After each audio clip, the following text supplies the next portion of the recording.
উত্তর জাপানের ছোট্ট শহর ইউয়েচি, যে শহরটি একসময় আপেলের জন্য পরিচিত ছিল, সেখানকার বাগানগুলোতে এখন থরে থরে ঝুলে আছে বিশ্বের অন্যতম ছোট আঙ্গুর পিনট নইর। শহরটি ইতোমধ্যেই আঙ্গুর ও ওয়াইনের জন্য পেয়েছে বিশ্বখ্যাতি।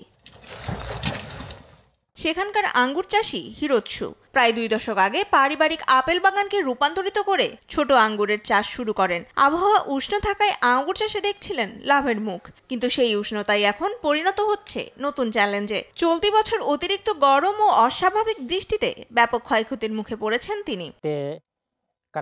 উষ্ণ আবহাওয়াতেই সাধারণত এই জাতের আঙ্গুরের ফলন ভালো হয়। ফসল কাটার আগে ভারী বৃষ্টিপাত হলে আঙ্গুরগুলো ফেটে যায়। সেই সঙ্গে বৈশ্বিক উষ্ণতার বৃদ্ধির সঙ্গে সঙ্গে ভাইরাসের সংক্রমণ বেড়ে যাচ্ছে, তাই এ মৌসুমে একটু চিন্তার মধ্যে আছি।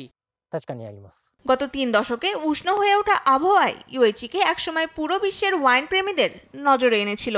2017 সালে পিনট নইর ওয়াইন কোপেনহেগেনের বিশ্বখ্যাত রেস্তোরাঁয় জায়গা পায়। একসময় এক বোতল $32 বিক্রি হওয়া সেই ওয়াইন আজ জাপানে $560 পর্যন্ত মূল্য পাচ্ছে। যেই উষ্ণতা একসময় ইউএইচির আঙ্গুর চাষের উপযুক্ত মৌসুম ছিল, অতিরিক্ত গরমে তা এখন ধীরে ধীরে অভিশাপ হয়ে উঠছে। তবুও কঠোর পরিশ্রমের মাধ্যমে কাজ করে যাচ্ছেন শহরটির আঙ্গুর চাষিরা।